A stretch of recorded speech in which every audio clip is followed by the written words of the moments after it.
జై తెలంగాణ జై జై తెలంగాణ జయ జయ హే తెలంగాణ జననీ జయ కేతనం ముకోటి గొంతుకలు ఒక్కటైన కేతనం జయ జయ హే తెలంగాణ జననీ జయ కేతనం ముకోటి గొంతుకలు ఒక్కటైన కేతనం తరతరాల చరిత గల తల్లి నీరాజనం తరతరాల చరిత గల తల్లి నీరాజనం పద పదాన నీ పిల్లలు కనమిల్లిన శుభ తరుణం జై తెలంగాణ జై జై తెలంగాణ జై తెలంగాణ జై జై తెలంగాణ జై తెలంగాణ జై జై తెలంగాణ జై జై తెలంగాణ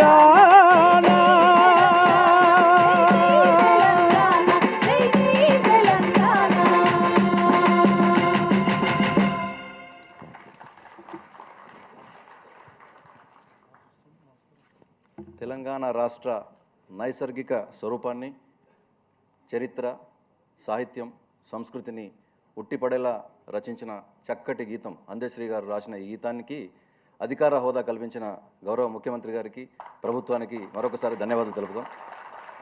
ఇప్పుడు పుస్తక రచయిత గౌరవనీయులు శ్రీ రామ్మోహన్ రావు గారు పుస్తక పరిచయం ఇస్తూ ప్రసంగించవలసిందిగా కోరుతున్నాం.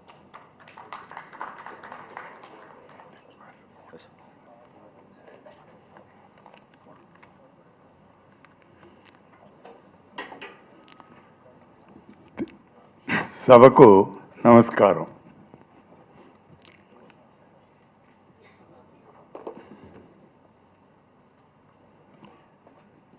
తెలంగాణ ప్రభుత్వం వారు తెలంగాణ పోలీసు వారి ఆధ్వర్యంలో జరిగే ఈ సభకు వచ్చిన ఆహ్వానితులందరికీ, పెద్దలకు, పిన్నలకు అందరికీ కూడా నా అభివందనాలు, నా కృతజ్ఞతలు, ధన్యవాదాలు. Respected Chief Minister Sri Rangai Naidu, my colleague for nearly 70 years now, Ravi Gupta, Director General of Police Telangana, and Shashank Goyal, Director of the Institute in which we are presently seated.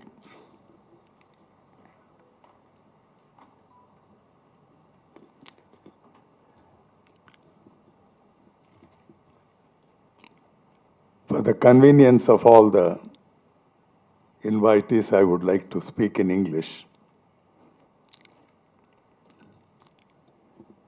This day has been very long in the coming.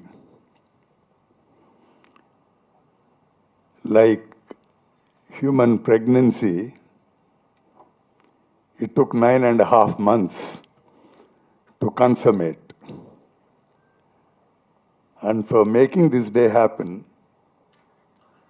I sincerely thank the Chief Minister, who had graciously agreed even when I first requested him to do the honors.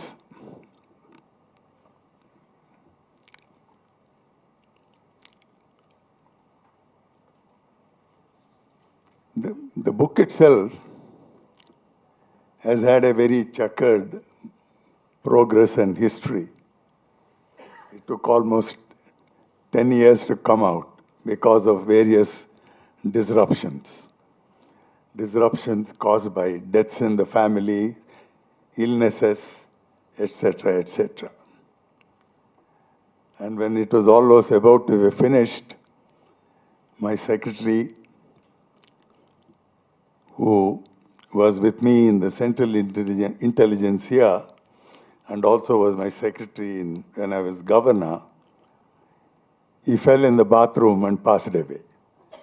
So that took one more year for us to recover from the shock, thanks to the unstinting help given to me by Jay Prakash of Lok Satta. And when the book came out, COVID intervened, and that delayed matters further. So the book itself has had had a checkered progress and checkered history.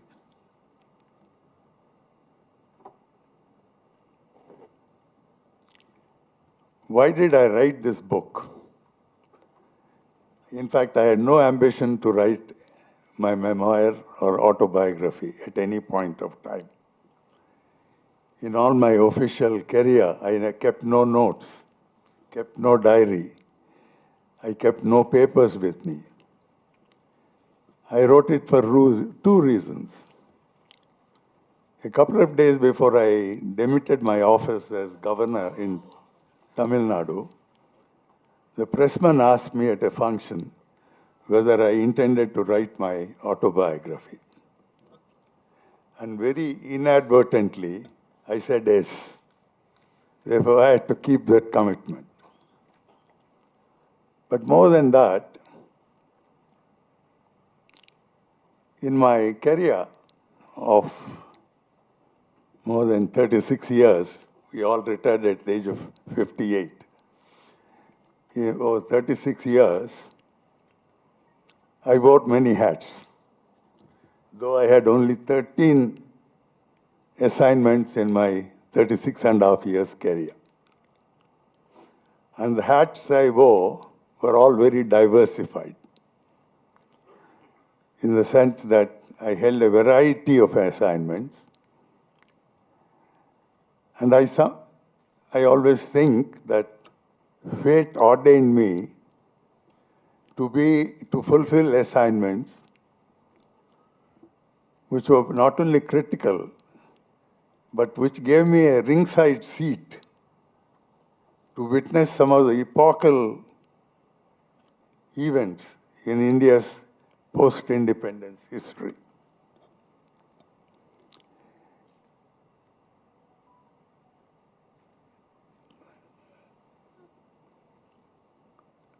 Many of these assignments, not many of my colleagues in the Indian Police Service or in the Indian Administrative Service would have had the fortune of fulfilling and seeing almost from close quarters what was happening both in the state of Andhra Pradesh and at Delhi. And when I completed my book and sent it to the publishers in Delhi, some of them very renowned publishers, they said that this story is all about Andhra Pradesh and Tamil Nadu and not about Delhi. Therefore, while the book is interesting, we are passing the book, we are not publishing it. Ultimately, I found a publisher in Delhi who agreed to do the book. Why I am saying this is that Delhi, for all of us, Delhi is Duras, it's a long way. But for Delhi, everything other than Delhi is Duras. They think it doesn't concern them. It's all not of any importance or interest.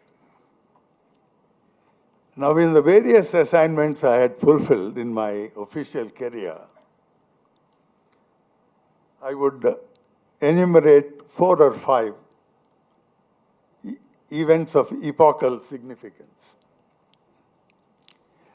And for these reasons, I have written this book, so that even if people don't read my book, they will be on record as a part of post-independence history of India.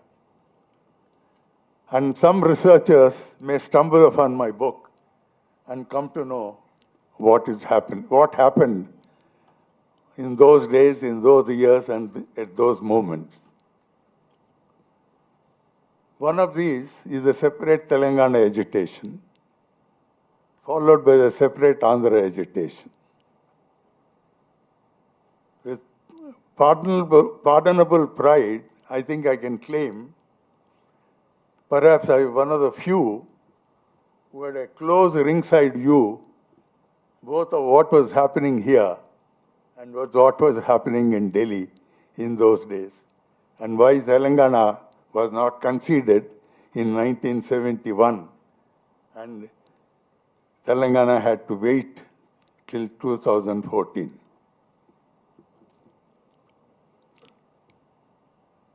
Many of the incidents that I was witness to and which I am briefly telling you now, they have changed the course of Indian history.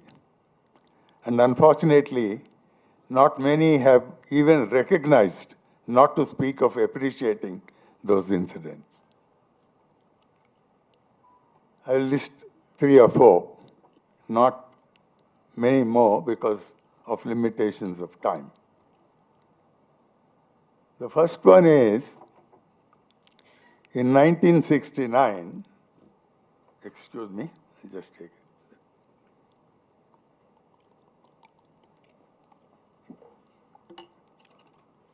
In 1969, Neelam Sanjeev Reddy, coming from the United Andhra Pradesh, who was the first Chief Minister of United Andhra Pradesh, he was then the Lok Sabha Speaker. He was nominated as the official candidate of the Congress Party for the office of the President of India. And it looked as though it was a cakewalk for Neelam Sanjeev Reddy. But he lost to another Telugu, Sri V.V. Giri, in that election by a very, very narrow margin. And not many of you know that Sanjeev Reddy lost that election because his home state deserted him. For valid reasons, of course, for valid reasons each of their own. And why did Sanjeev Reddy lose? He lost because of a very off-guard and very casual remark he made in Hyderabad airport. If you read the book, my book, you will know all of that. The second one was in 1973, P.V. Narasimha Rao, another Chief Minister of Andhra Pradesh, was forced to step down and President's rule was imposed. Of course, I was one of the dramatis personae in that episode. But the course of Indian history has changed because of that event.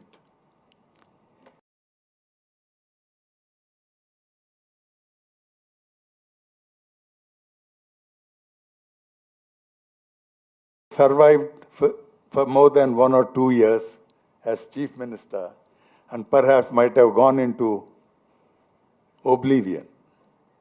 But his stepping down as Chief Minister sent him to Delhi, and you know what P.V. Narasimha Rao did to this country. He has changed the course of Indian economic history.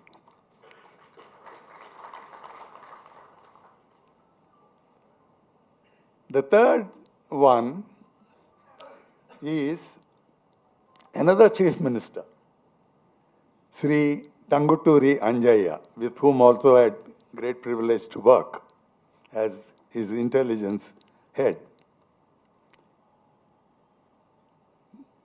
You know, the popular story, popular law is that because he took a very large number of Congress workers to extend a warm welcome to Rajiv Gandhi, who was then the General Secretary of the Congress Party, at Begumpet Aerodrome, Rajiv Gandhi did not like Anjaya breaching the security protocol. In fact, at that time, there was no security protocol. There's nothing at all. We could all walk on the tarmac to the aeroplane and receive the VIPs. So there were no restrictions. But the belief is that because it took 200 or 300 people to extend a very warm welcome to Rajiv Gandhi, he was asked to step down as chief minister. That was not the true reason. If you read my book, you will know what the real reason of that is.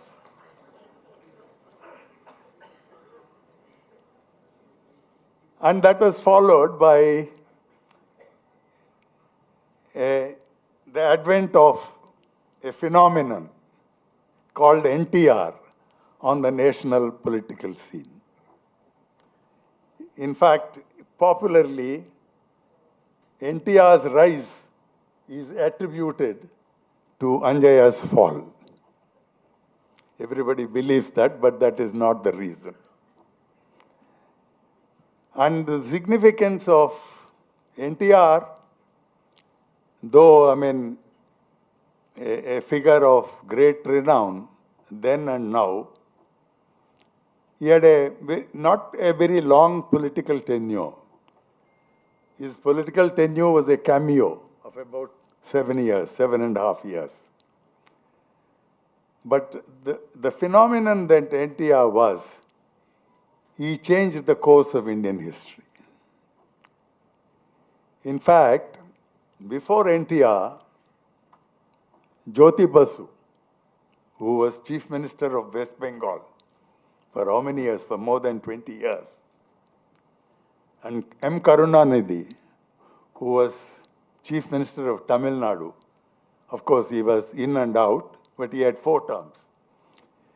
They were already there fighting Delhi from the states. But they were not really fighting. Jyoti Basu was busy with organizing revolutions all over the state and in his own state. And do you know where West Bengal has reached because of all those revolutions? Today it's one of the poorest states in the country. And Karunanidhi of the DMK was busy courting Delhi. He never went against Delhi in any of his tenures. It was only NTR who said, Delhi is not only Durast, Delhi, that is the government of India, the central government, as they called in those days, is a myth. It is a myth without the states. And states should get their due. And it is he who really organized the National Front and provided an alternative to the Congress party. And you know the history thereafter. Then there is all that also you will read in my book, because I was quite a close witness to many of the events, including his ouster for 1 month as the Chief Minister of Andhra Pradesh. And I have narrated all that happened at that point of time in the book. Then the last one, Abdul Kalam became the President of India. He was a surprise candidate. He almost came on the scene at the last minute, at the 23rd hour, if I may say so. How did Kalam become President of India? He was not one of the original candidates. And he became a candidate because of what Andhra Pradesh, including Telangana, and Tamil Nadu did. You will read again all that in my book. It was Jayalalitha and Chandrababu Naidu who ensured that Abdul Kalam became president. For it surprised me when these 3 publishers in Delhi said that this book is only meant for Andhra Pradesh and not for the reading of Indian public. It surprised me a great deal. It also hurt my ego, but then I found a publisher from Delhi itself. Again, with pardonable pride, I would like to mention to all of you that my book contains a very detailed account, almost blow by blow account of the Telangana and Andhra agitations, which were precursors to the formation of Telangana in 2014. I think it's the most authentic account because I saw what was going on in Delhi and what was happening here.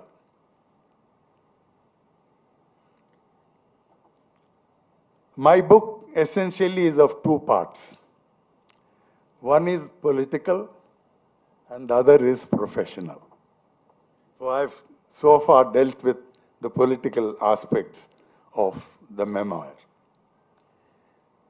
Now, coming to the professional aspects, I've recounted a number of events and incidents which happened in my tour of duty as an assistant superintendent of police, as a superintendent of police, as DIG intelligence, and as Director General of Police of Andhra Pradesh. I have narrated these incidents in some detail, which made the book very long, for the reason that my successors and my colleagues for coming generations in the Indian Police Service, if they happen to read this book, they will gain some insights on how law and order is maintained, how crime is investigated, and what are the pitfalls, and what are the difficulties. And that is the reason why I wrote all of them. I would like to mention in this context some popular myths which I try to break in my professional account. One of that is that police are trigger happy and they resort to force at the stroke of the minute or the second. It is not true. No policeman ever wants to use force to tackle any situation. For I have recounted a number of incidents to show where force has to be used and where we completely eschewed the use of force to ensure that things passed off peacefully. If you read the book, you will know all those incidents and how those incidents had been handled. Similarly, I had also recounted a number of interesting cases of crime investigation. To make the point, I've narrated these incidents to make the point and to break a popular myth now that arrest is the most important point, most important step in an investigation of a crime.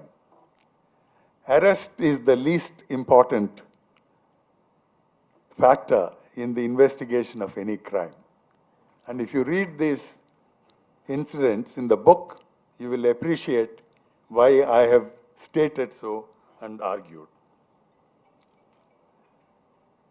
Now, I also devoted a chapter to my tenure as Governor Tamil Nadu, which though was cut short because of my self-respect, had many interesting episodes. All of them have been narrated in the book. But I would refer to one what I would say a point of great interest, a matter of great interest today. And that is, you know, we are witnessing in many states how the chief ministers are locked in conflict with their governors. Now, I also had this problem when I started my governorship, but I somehow managed to handle.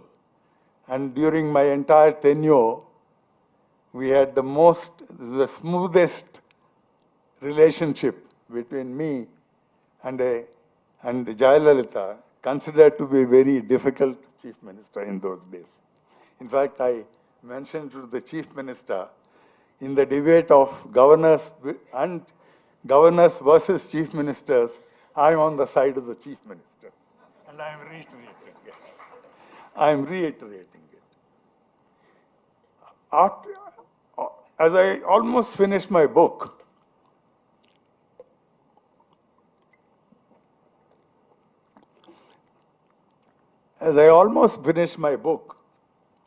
the thought occurred to me that I should do some reflections based on my experience, both at the political level and at the professional level.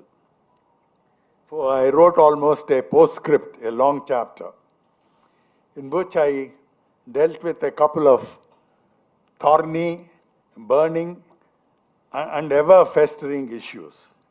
And I would also briefly like to touch upon them. I wrote a subchapter on caste in politics. Today, caste is dictating Indian politics, unfortunately.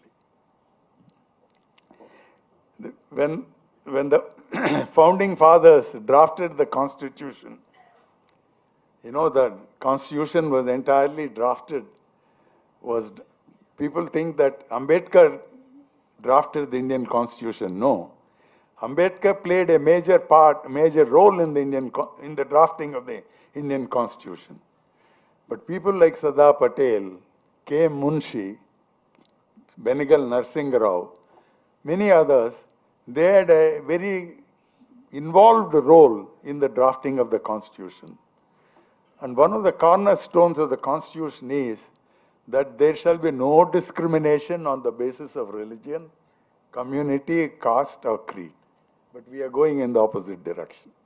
So I thought I should write about caste in politics and my own experiences as a civil servant.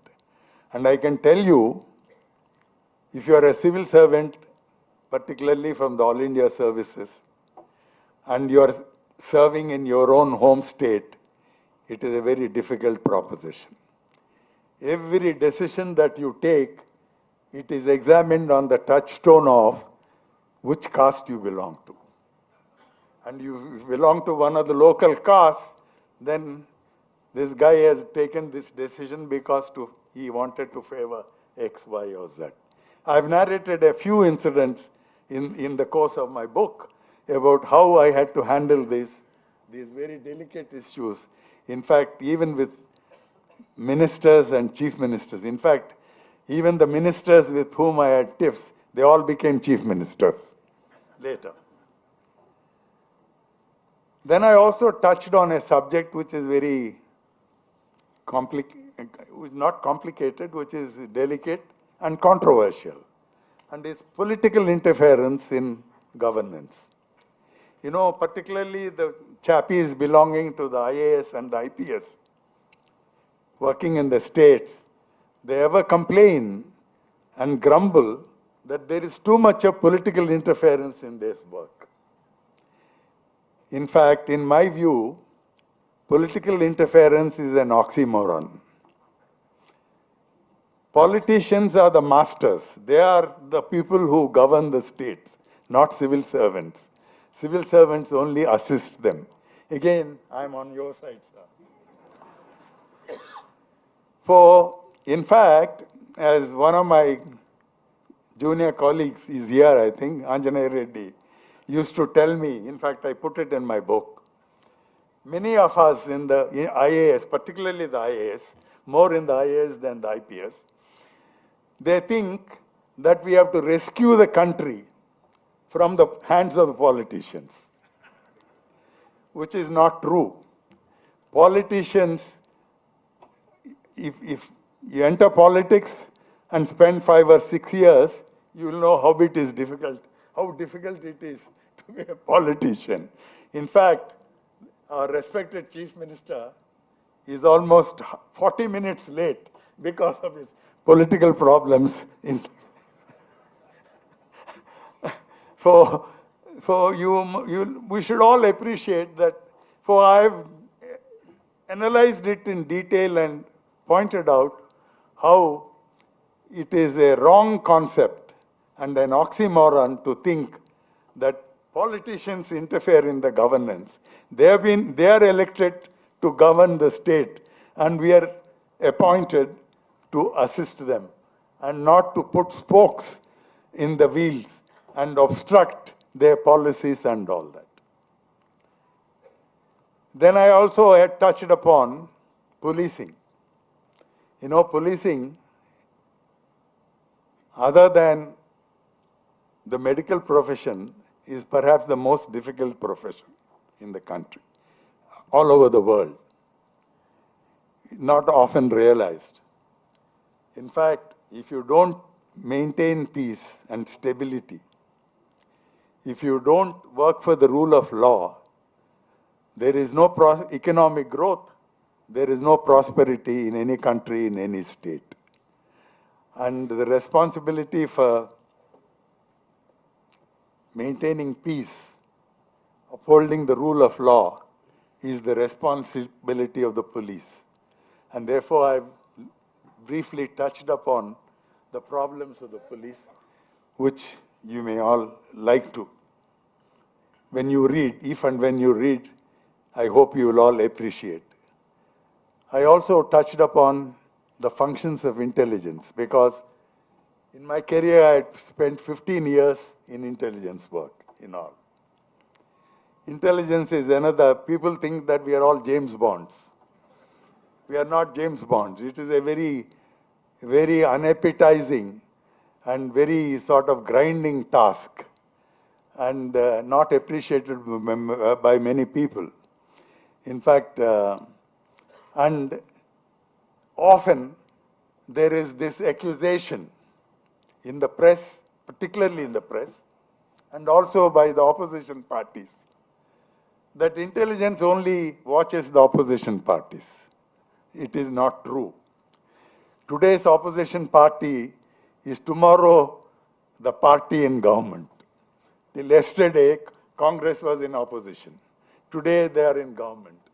For we will not say that we won't study the Congress when they are in opposition, and we won't study the BRS because they are in the government.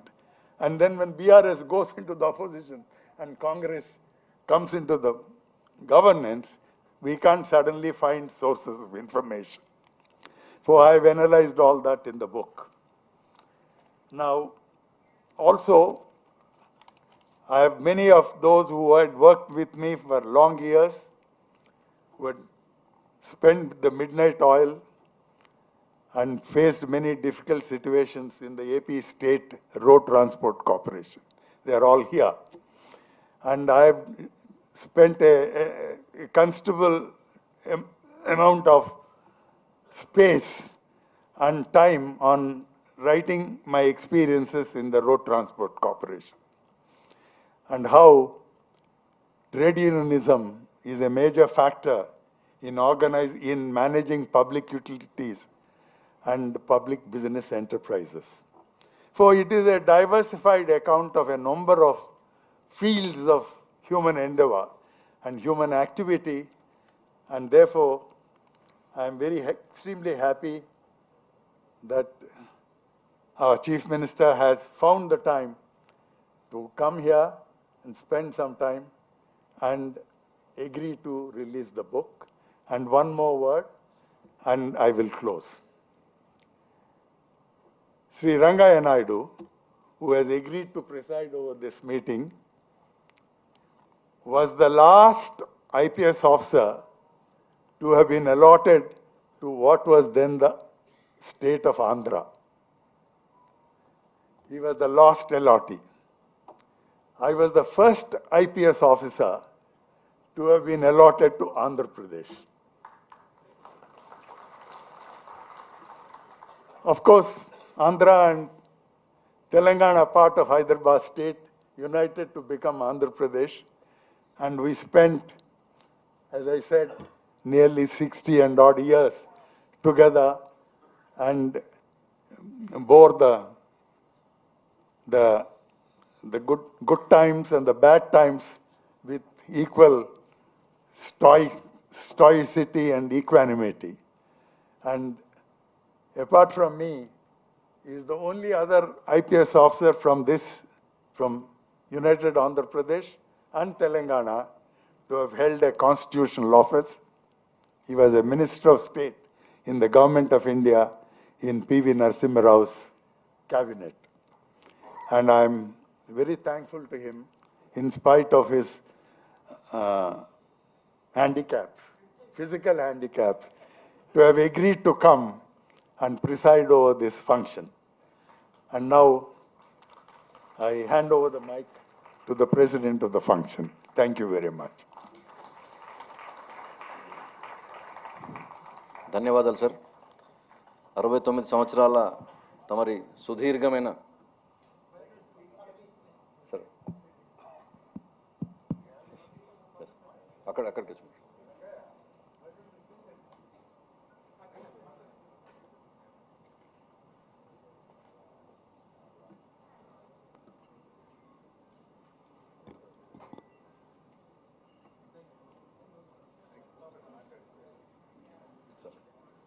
కూర్చొని మాట్లాడమని advise చేస్తున్నాను అంజనేయ రెడ్డి గారు. కూర్చొని మాట్లాడమని అంజనేయ రెడ్డి గారు advise IG provisioning logistics. IG provisioning and logistics.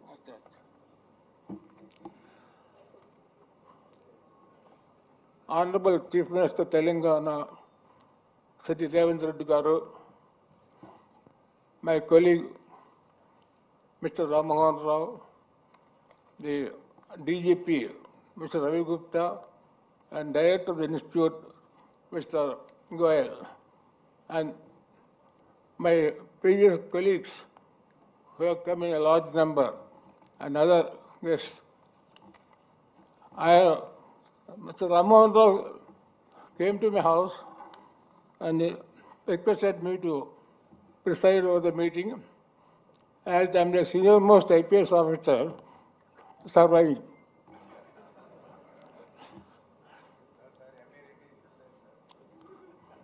Actually, myself and Ramohan Rao have a unique position in IPS cadre, because in those days, very few Telugu-speaking IPS officers or IAS officers are getting recruited into all the services. Mr. M. Narayan Rao was selected for IPS in 1948. That is first batch of IPS officers after independence. After that, there was nobody from coastal Andhra. There was one from Rayalaseema and another from Hyderabad state, Mr. Krishnamacharya and Mr. Mahendra Reddy. So in that situation, I got selected to IPS 1955 after a gap of 7 years from coastal Andhra. So, and next year, Mr. Ramohan Rao got selected, making that sort of filling up the gap. So we, myself and Ramohan Rao occupied in the cadre one more other. Ramohan Rao was a distinguished career as an IPS officer, as a police officer, as an intelligence officer. He spent about 5 years in the state after recruitment and moved to Government of India to join the Intelligence Bureau. He was also settlement officer Hyderabad and held several posts which are really important and strategic. And he was playing important roles in the political development of the country as well as the state. He returned to the state in 1969 after a gap of 16 years and joined as CIE Intelligence. I was then Transport Commissioner, and Dr. MCRHRD was Chief Minister.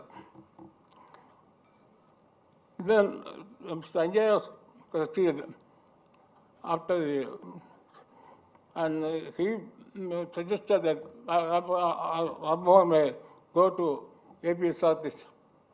Ram really agreed because he was not happy with the intelligence force because he has been in intelligence throughout his career practically.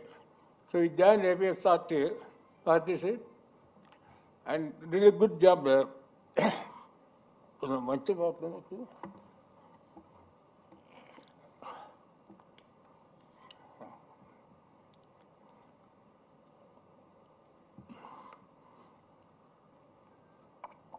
Then he moved to the post of Director General of Vigilance and Enforcement.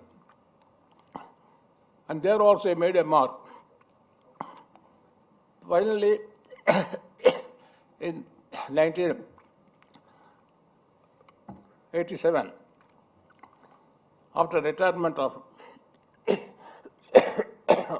Sajji Saldana of 53 batch, he was made the DGP, of course bypassing 4 seniors, including myself.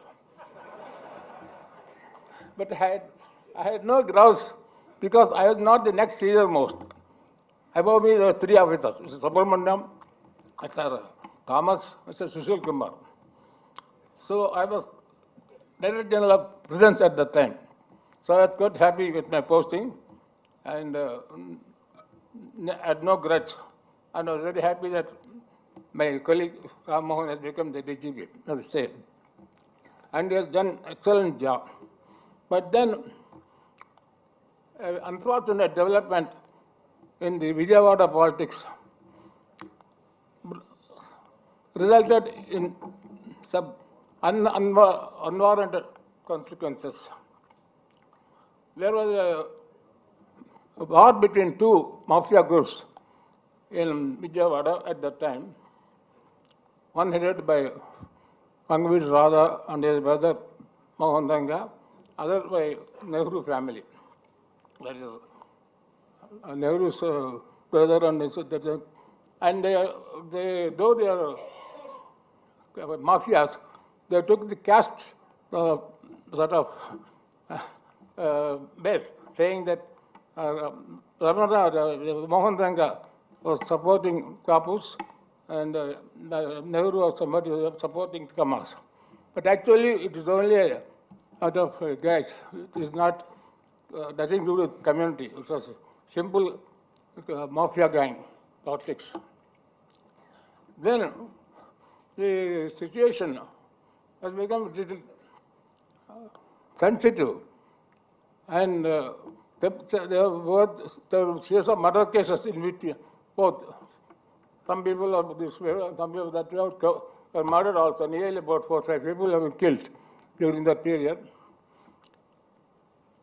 And the situation was developing into a flashpoint.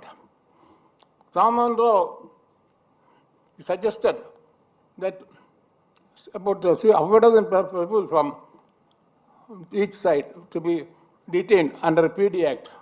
So he told the SP to get the PD Act, it is order from collector.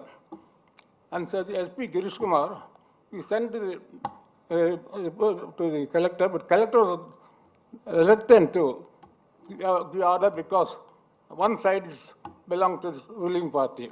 So he wanted clearance from Chief Minister. Then SP spoke to Ram Mohan Rao, and Ram Mohan Rao met the Chief Minister and told him. The CM promised to speak, but he never spoke to the collector, and unfortunately this has led to the flashpoint of being Mohan Manga being murdered by the opposite group, and that resulted in a big holocaust in the coastal districts, where crores of worth of property was burnt. Unfortunately, of course, not many lives have been lost, except one doctor who was killed. and it has spread for nearly for a couple of days. And unfortunately, at the time, the police force was not available, sufficient available near Vijayawada. So Ramon got from various places and even from outside the state and controlled the situation practically within 48 hours. But the political parties, including Congress and others, were blaming the police and indirectly Mr. Rama Mohan Rao that he could not act properly and resulted in this Holocaust. Then Raman offered to quit to Chief Minister N.T. Rama Rao. But N.T. Rama Rao told him to wait, and ultimately this happened in December 26, 27, 1988. And 89 February, ultimately, Rama Mohan was transferred as chairman of Alvin Metal Works, Hyderabad, the government council. And the rest of the period, he was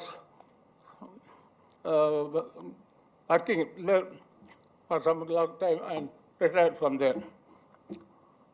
So, another thing is, another important landmark in his career is to become the governor of an important state. Ram Mohan really felt insulted because he was removed from the EGP post halfway. He still had about 3 years to go. And he was actually trying to get his redeem, his respect, his self-respect redeemed, because he was unhappy that he had to leave the post under circumstances which beyond his control, for which he says, no, he is not at all responsible, but still he paid the price. So, ultimately, after 10 years of retirement, he became governor of Tamil Nadu with the help of political leaders at that time when Vajpayee was the Prime Minister of India. And everybody thought that Mohan Rao and Jayalalitha will quarrel because both of them are the same temperament. There is really strong-willed persons who could pursue their whatever they think right to the extent of even quitting the post. So, but contrary to the expectations, Ram Mohan Rao managed very well with Jayalalitha ji, and 2 years have passed. But the opposition party, DMK, was not happy with Ram Mohan Rao because they felt that he is strengthening Jayalalitha's hands and whatever she wanted, he is doing. Something like that. They created a story. And then they wanted the removal. But at that time, it could not happen. But in 2004, in the parliament elections, Congress came back to power, a center, and the DMK, which was the LA, got 40 seats, 40 MPs seats out of 42 in Tamil Nadu. So with the strength of 40 MPs, they put pressure on the government and wanted him to be removed.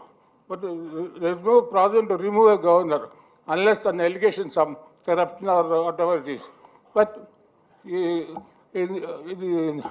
government of India could not resist pressure from DMK, and ultimately Telugulo సామెత ఉంది పొమ్మల్లేక పొగబెట్టారని. That is so he was transferred to Nagaland. But Nagaland is a very small state. It is probably the size of a couple of districts of Tamil Nadu. So Ramon did not want to go there, and he told them, if you want to shift me, you can shift me to any state neighboring to Andhra, because I have a family problems and look after my old parents, my mother and all my son.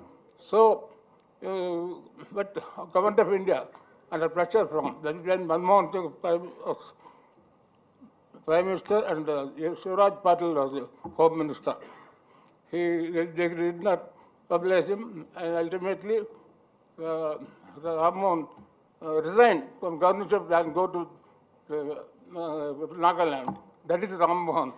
He is a man who is still by his whatever it is, principles, and a very strong-willed person. I wish him long life and happy and prosperous years to come.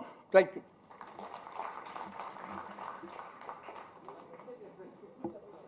ధన్యవాదాలు sir. మీరిద్దరూ సుదీర్ఘంగా ప్రజాసేవలో ఉన్నారు. 69 మరియు 70 సంవత్సరాల service, మీరు సర్వీస్లో చేరి ఈ రోజుకి 69-70 సంవత్సరాలు అవుతోంది. ఇదే వేదికపై శ్రీ రంగయ్య నాయుడు గారు రచించినటువంటి వారి autobiography a youth quest elite force to national politics అనే పుస్తకాన్ని సెప్టెంబర్ 2022 సంవత్సరంలో ఇదే వేదికపై మా పూర్వ డీజీపీ మహేందర్ రెడ్డి గారి చేతుల మీదుగా ఆవిష్కరించడం జరిగింది.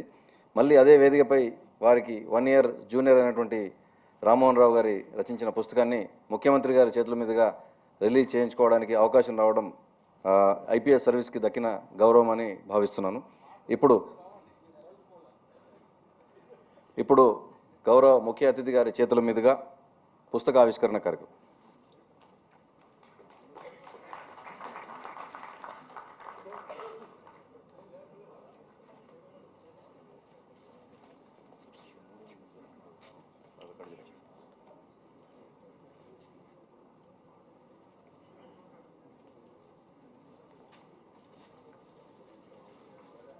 చేసి ఓపెన్ చేసి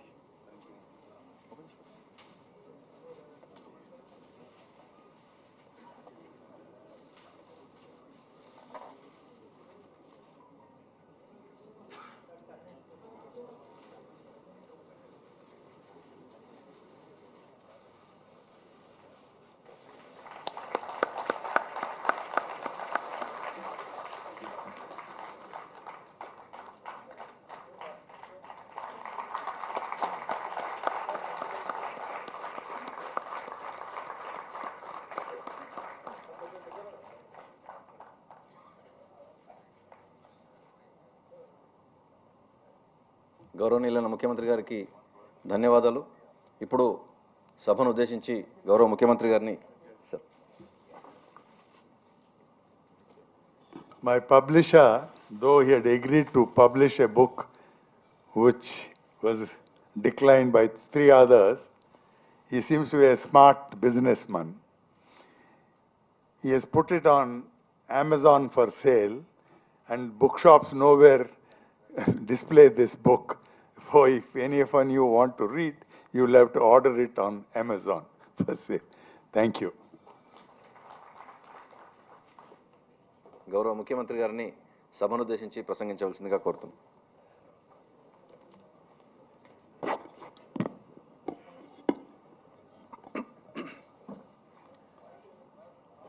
మాజీ డీజీపీ,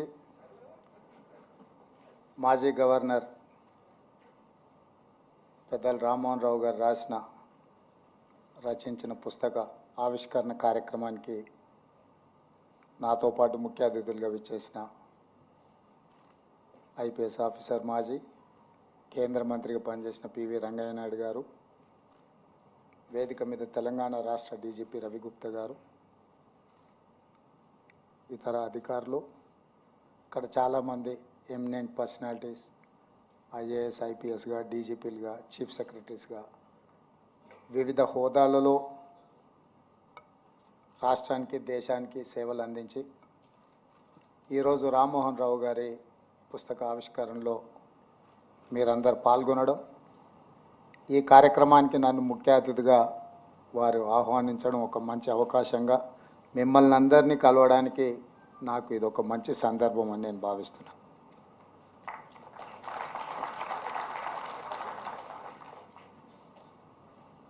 ఇక్కడ వేదిక మీద ఉన్నవాళ్ళు కానీ అక్కడ ఆసీనులైన వాళ్ళు స్వాతంత్ర సమరాన్ని చూసిండ్రు, తెలంగాణ సాయుధ రైతాంగ పోరాటాన్ని చూసిండ్రు, అదేవిధంగా హైదరాబాద్ రాష్ట్ర అవతరణ పరిపాలన చూసిండ్రు, ఉమ్మడి ఆంధ్రప్రదేశ్ రెండు రాష్ట్రాల కలయికతో ఏర్పడ్డ ఉమ్మడి ఆంధ్రప్రదేశ్ రాష్ట్ర పరిపాలన చూసిండ్రు. 69 తెలంగాణ ఉద్యమం, 72లో జయాంధ్ర ఉద్యమం, మళ్ళీ 96లో రెండవసారి తెలంగాణ ఉద్యమం, అదేవిధంగా తెలంగాణ రాష్ట్ర అవతరణ. దాదాపుగా ఈ 76 సంవత్సరాలలో జరిగిన వివిధ పరిణామ క్రమాలను అన్నింటినీ అవగాహన చేసుకొని అనుభవం ఉన్న వాళ్ళందరూ కూడా ఇక్కడికి రావడం ఇది ఒక మంచి సందర్భం. తెలంగాణ రాష్ట్ర ప్రభుత్వం ఈ కార్యక్రమాన్ని, ముఖ్యంగా తెలంగాణ పోలీస్ అధికారులు ఈ కార్యక్రమాన్ని ఏర్పాటు చేయడాన్ని వారిని మనస్ఫూర్తిగా నేను అభినందిస్తున్నాను. ఇన్ని కాలాలలో జరిగిన ఎన్నో అనుభవాలతో కూడుకున్న పెద్దలందరినీ ఒక దగ్గరికి రప్పించడం అనేది అంత ఆషామాషిగా జరిగే విషయం కాదు. రామ్మోహన్ రావు గారి పుస్తక ఆవిష్కరణలో ఇంతమంది రావడం అంటే వారి పట్ల ఉన్న మీకు మనందరికీ ఉన్న గౌరవం, అదేవిధంగా వారి అనుభవంలో ఈ రోజుకి మనందరికీ వారు చెప్పాలనుకున్న విషయాలు ఈరోజు ఇక్కడ మనందరం పంచుకోవడం అనేది ఒక మంచి అవకాశం. నాయకులకు పరిమితులు ఉంటాయి, ఎందుకంటే నాకు ముఖ్యంగా ఆ పుస్తకంలో ఏముందో నాకు తెలీదు. రచయిత గారు ఏం రాసినా అది వారి అభిప్రాయమే, నా అభిప్రాయం అయితే కాదు. వారి అభిప్రాయంతో ఏకీభవించవచ్చు, నేను విభేదించవచ్చు. ఆ పుస్తకాన్ని మొత్తం చదివిన తర్వాతనే నేను చెప్పగలను. ఎందుకంటే వారు ఉన్నతాధికారిగా, గవర్నర్గా, ముఖ్యంగా కాంగ్రెస్ పార్టీని దగ్గర నుంచి పరిశీలించి రాసిన చాలా అంశాలు, ప్రస్తావించిన అంశాలు అందులో ఉండొచ్చు. మేబీ కాంట్రవర్సీస్, లేకపోతే డిస్క్రీట్ ఆర్ ఇండిస్క్రీట్, అందులో ఏముందో నాకు తెలీదు. ఏదేమైనా తెలుగు వాళ్ళ ప్రభావము, తెలుగు భాష మీద పట్టున్న వాళ్ళు కానీ జాతీయ రాజకీయాలలో మన యొక్క పాత్ర కాలక్రమేణా తగ్గుతూ వస్తుంది. ఇది మనందరం నిశ్చితంగా గమనించాల్సిన అంశం. నాడు సంజీవరెడ్డి గారు, పివి నరసింహారావు గారు, ఎన్టీ రామారావు గారు జాతీయ రాజకీయాలలో వారి ప్రభావాన్ని చూపించడమే కాకుండా జాతీయ రాజకీయాలను శాసించే స్థాయికి మన తెలుగు బిడ్డలుగా వాళ్ళు రాణించడం మనందరికీ గర్వకారణం. వారి తరం తర్వాత మళ్ళీ జైపాల్ రెడ్డి గారు, వెంకయ్య నాయుడు గారు ఒక స్థాయి వరకు నిలబెట్టే ప్రయత్నం చేసింది. ఈరోజు మేము ఎప్పుడైనా ఢిల్లీకి వెళ్తే అసలు ఎవరిని కలవాలనో, ఎవరు మన వాళ్ళు ఉన్నారో, ఏదైనా అంశం రాష్ట్రానికి సంబంధించిందో, మన ప్రాంతానికి సంబంధించిందో, జాతీయ స్థాయిలో ఏదైనా అంశాన్ని ప్రస్తావించాలన్న పార్లమెంటరీ వ్యవస్థలో మాట్లాడే వాళ్ళు కానీ, లేకపోతే మేము వెళ్ళి కలిసి ఏదైనా విజ్ఞప్తి చేద్దామన్నా అక్కడ ఎవరు కనిపించడం లేదు, వినిపించడం లేదు. ఇది డెఫినెట్గా రాను రాను మన గుర్తింపు, మన గౌరవానికి సంబంధించిన అంశంగా మారుతుందేమని నేను ఆలోచన చేస్తున్నా. దీనికి మరి ప్రధానంగా ఫుల్ టైం పొలిటీషియన్స్ లేకపోవడము, part time politics, full time business చేసే వాళ్ళు రాజకీయాలకు రావడం వల్ల జరుగుతుందో ఇది నాకు తెలీదు. భాషా భావము అసలు ఒకటి ఉంటుంది అనేది కూడా రాజకీయాలలో చర్చించుకోవడం చాలా ఆశ్చర్యంగా ఉండే పరిస్థితులు వచ్చినాయి. ఈరోజు జరుగుతున్న పరిణామాలు, ముఖ్యంగా రెండు తెలుగు రాష్ట్రాలలో కొన్ని ప్రత్యేకమైన పరిస్థితుల్లో కొన్ని అంశాలు, కొన్ని పరిణామాలు జరుగుతూ ఉన్నాయి. ఇవి మన మనుగడకు కానీ, మన గుర్తింపుకు కానీ, దేశ రాజకీయాలలో తెలుగు భాషకు, ఈ ప్రాంతం నుంచి వచ్చే నాయకులకు ఏమాత్రం ప్రయోజనం చేకూర్చదు. మీలాంటి వాళ్ళు మీ అనుభవాలతో జరుగుతున్న పరిణామాల మీద ఎక్కడో ఒక దగ్గర ప్రస్తావించాల్సిన అవసరం ఉందని నేను భావిస్తున్నా. మీరందరూ ఇప్పుడు ఇక్కడ వేదిక మీద ఉన్న చాలామంది నా వయసు కంటే ఎక్కువ అనుభవం ఉన్న వాళ్ళు చాలామంది ఉన్నారు.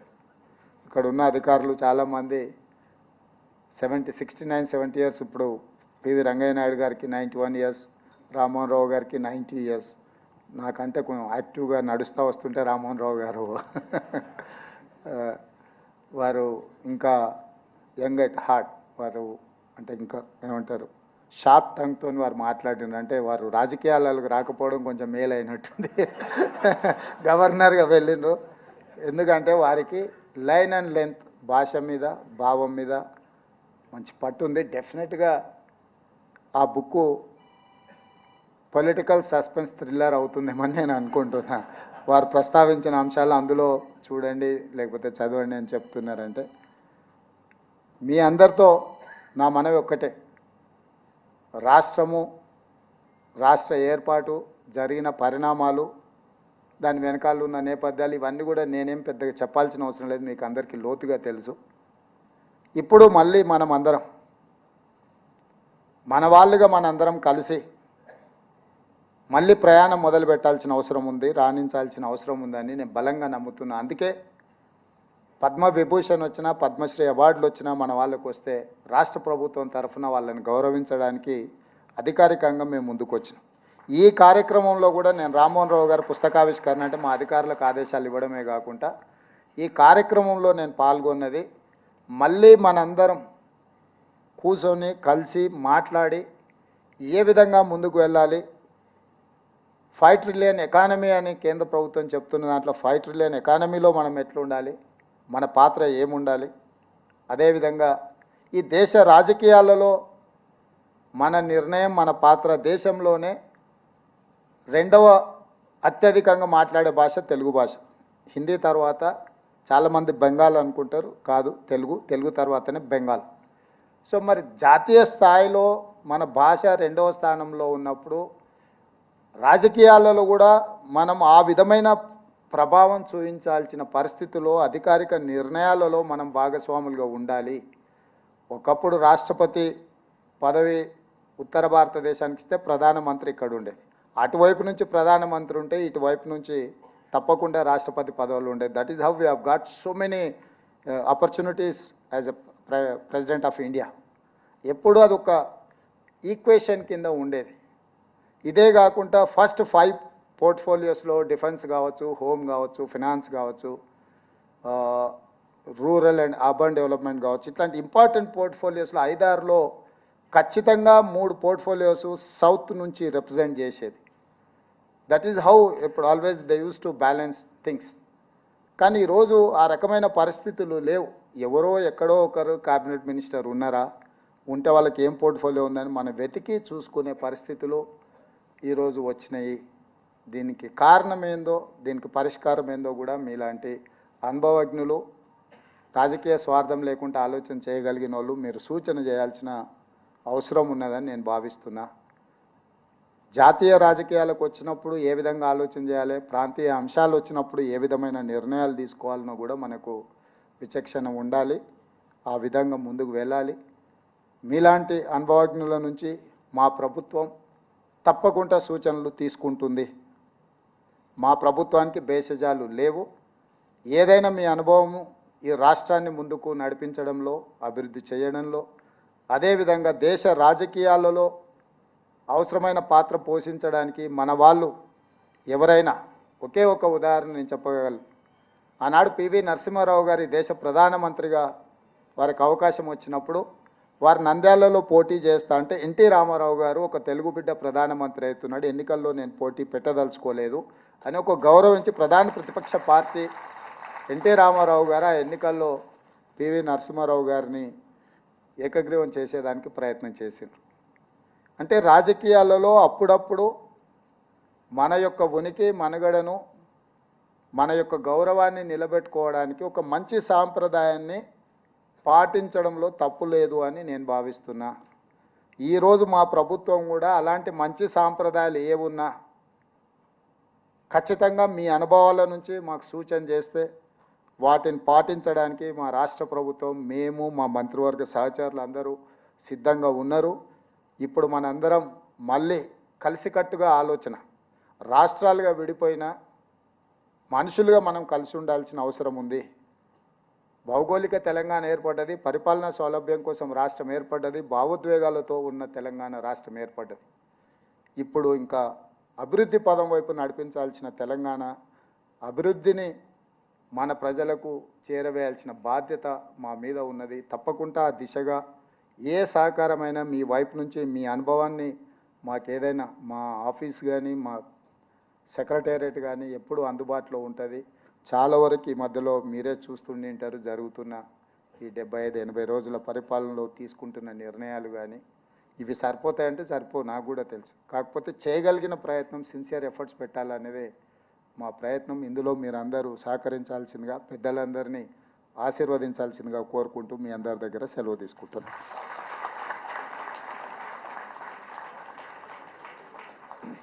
ధన్యవాదాలు సార్. ఇప్పుడు వందన సమర్పణ తెలంగాణ డీజీపీ శ్రీ రవిగుప్తా గారు.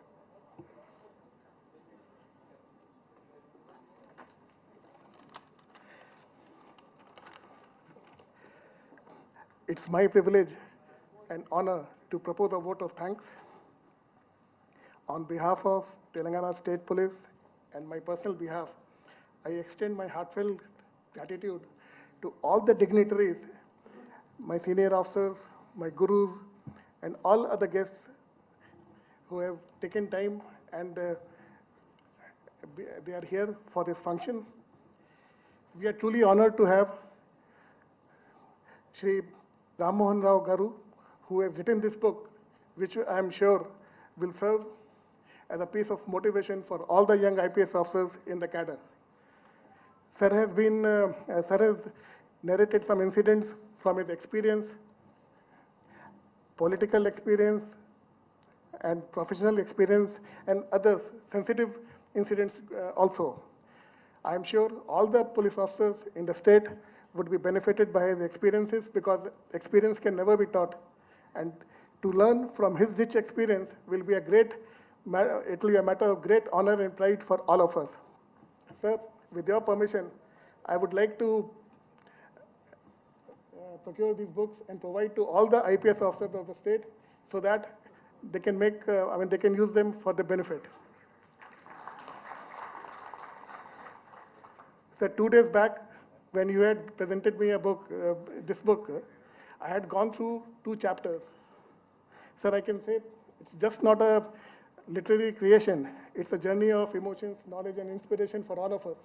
The 2 chapters which you wanted me to read through, they were really wonderful, and in fact, it was a delight to go through them. Thank you, sir, for writing this book and giving it to all of us for guidance. I would like to thank the president of the function, Shri Rangaya Naidu Garu, for taking time, despite all the problems which we know, he could take time and be with us for this function. And above all, the chief guest of this function, despite his busy and hectic schedule, our Honorable CM, he could take time out and be with us for this function.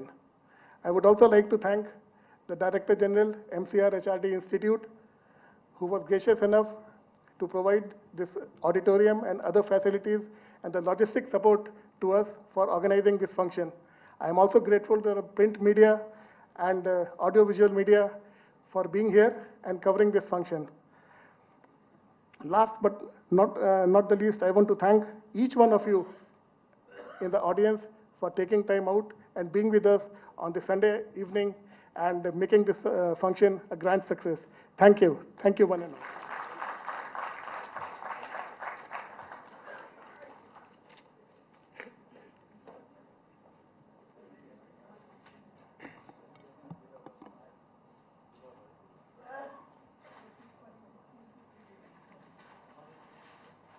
కార్యక్రమం తర్వాత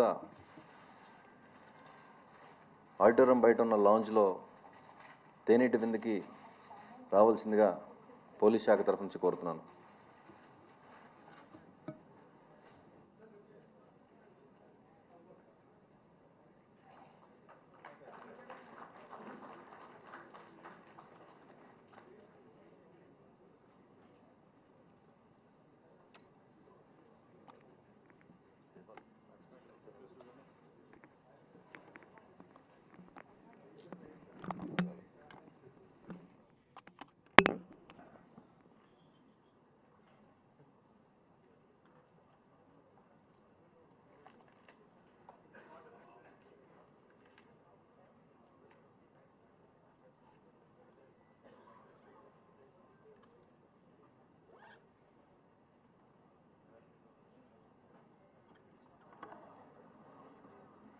Request all the distinguished guests to kindly join for a cup of tea in the lounge outside the auditorium. Thank you.